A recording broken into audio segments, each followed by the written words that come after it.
नमस्कार। Rural voice के खास कार्यक्रम रूरल वॉइस एक्सप्लेनर में आपका स्वागत है। मैं हूं हरवीर सिंह। आज हम बात करेंगे आत्मनिर्भरता के दावों की और किसानों की मुसीबत की।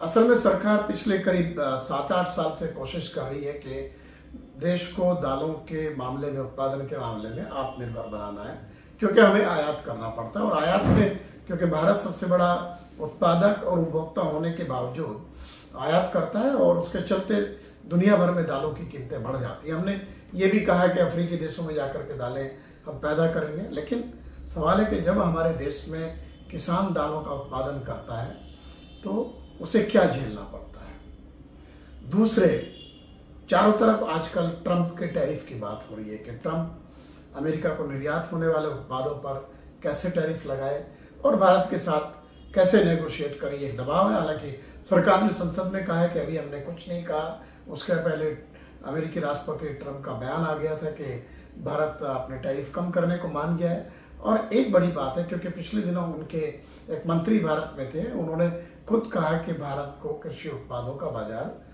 खोलना पड़ेगा।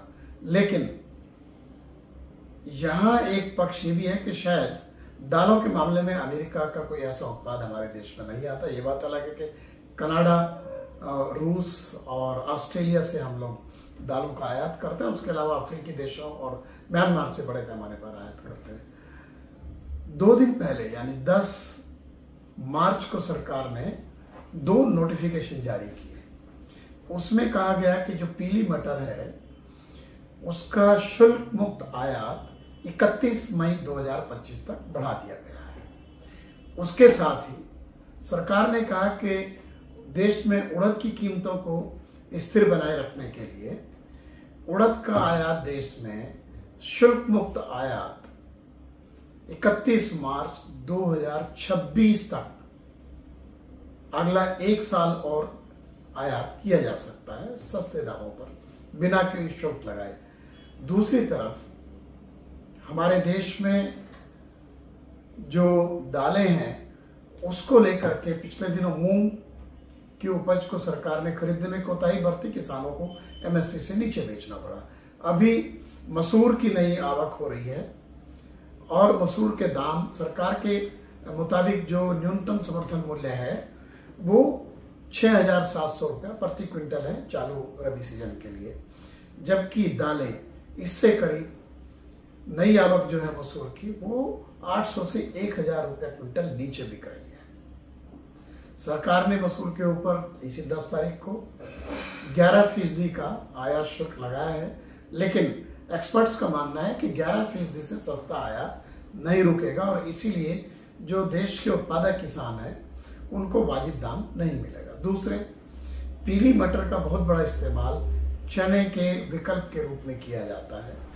बेसन में उसका मिलावट होती है और दालों में सरकारों ने पीछे काफ़ी प्रोत्साहित किया। अब सवाल है कि चने का जो एमएसपी है वो चालू रबी सीजन के लिए 5,650 रुपया प्रति क्विंटल है, लेकिन राजस्थान में, मध्य प्रदेश में कई जगह चना की जो आवक हुई है मंडियों में वो 52-53 रुपया क्विंटल बिक रहा है। हमने चने के जो विकल्प है उसके आयात के लिए शुल्क मुक्त आयात के लिए अवधि बढ़ा दी है। चने की सरकारी खरीद अभी शुरू नहीं हुई है, मसूर की भी नहीं हुई है। उड़द को हमने कहा कि अगले 1 साल तक और शुल्क मुक्त उसका आयात किया जा सकता है। देश में उड़द का उत्पादन 12 से 16 लाख टन के बीच में जूझ रहा है, जबकि पहले से कोशिशें हो रही हैं। सरकार ने इस बजट में 1,000 करोड़ रुपए का दालों में आत्मनिर्भरता हासिल करने का एक मिशन 6 वर्षीय लॉन्च किया है। अब पहले ही साल में हमने सस्ता आयात की इतनी बड़ी अनुमति दे दी और सवाल है कि फिर किसानों को हम कैसे प्रोत्साहित करेंगे। देश में हमारा जो उत्पादन है वो करीब 250-260 लाख टन के बीच में घूमता रहता है दालों का। उसमें भी लगभग आधे से थोड़ा कम अगर मैं कहूँ, उसमें चने का काफ़ी बड़ा हिस्सा होता है। इस साल जो आंकड़े आए हैं अभी सरकार ने जारी किए हैं 11 मार्च को, उत्पादन के दूसरे अग्रिम अनुमान जारी किए, उनके मुताबिक जो चने का उत्पादन है वो 115.35 लाख टन रहेगा। मसूर का उत्पादन 18.17 लाख टन रहेगा। सरकार ने कहा था कि अरहर, मसूर और उड़द उसकी 100% खरीदारी सरकार करेगी। ये कहा गया है, बार बार कहा गया है, लेकिन अभी तक ये मसूर की खरीदारी के लिए जो डेजिग्नेटेड एजेंसीज है सरकार की तरफ से दालों के लिए, जो प्राइस सपोर्ट स्कीम में दालें खरीदती हैं, वो नाफेड और NCCF, national consumer cooperative federation, तो ये अभी तक उनकी तो कोई पहल सामने नहीं आई है। अब सवाल है कि आत्मनिर्भरता आप कैसे हासिल करेंगे। सरकारी जो मीडिया ऑर्गेनाइजेशंस हैं उन्होंने कहा है कि उड़द का दाल की शुल्क मुक्त आयात इसलिए बढ़ाया गया है जिससे कीमतें स्थिर रहें। तो सवाल है कि आयात शुल्क घरेलू किसानों को सस्ते आयात से संरक्षण देने के लिए है और कीमतें एमएसपी से नीचे ना गिरें, खासतौर से उस उपज के मामले में जिसमें हम आयात पर निर्भर हैं।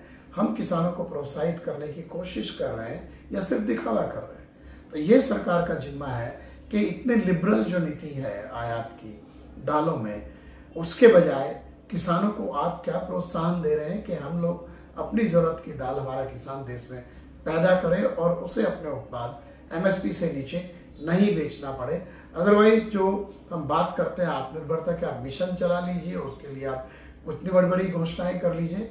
आत्मनिर्भरता हासिल करना इतना आसान नहीं है और हम पिछले कई दशकों से इसको जूझ रहे हैं, इस चीज को देख रहे हैं। दालों का वैश्विक स्तर पर एक बहुत बड़ा बाजार है और भारत क्योंकि बहुत बड़ा आयातक है, इसलिए ऑस्ट्रेलिया, कनाडा, म्यांमार, कई अफ्रीकी देश दालों का उत्पादन करते हैं भारत में निर्यात करने के लिए। पिछले साल एक अंतर्राष्ट्रीय पल्सेस कॉन्फ्रेंस भी भारत में हुई। उस वक्त भी कहा गया कि सरकार किसानों का रजिस्ट्रेशन करा करके पूरी की पूरी कई दालों को पूरी तरीके से खरीदेगी, लॉन्ग टर्म कॉन्ट्रैक्ट करेंगे, लेकिन अभी तक वैसे कॉन्ट्रैक्ट कहीं बड़े पैमाने पर नजर नहीं है। तो इसका मतलब ये है कि नीतिगत मोर्चे पर दालों के मामले में आत्मनिर्भरता का जो मसला है उसमें कई खामियां हैं और उन खामियों का नतीजा हमारे देश के किसानों को और उपभोक्ताओं को दोनों को भुगतना पड़ता है। ताजा घटनाक्रम और सरकार के फैसले उसी तरफ इशारा करते हैं। रूरल वॉइस एक्सप्लेनर के आज के एपिसोड में इतना ही। हम फिर आपके पास आएंगे एक महत्वपूर्ण मुद्दे पर विस्तार से जानकारी के लिए। तब तक नमस्कार। आप हमारे YouTube चैनल रूरल वॉइस इनको सब्सक्राइब करें और हमारे जो दूसरे मीडिया हैंडल्स और वेबसाइट्स हैं जिनके एड्रेस यहाँ दिए हैं उनको सब्सक्राइब करें। नमस्कार।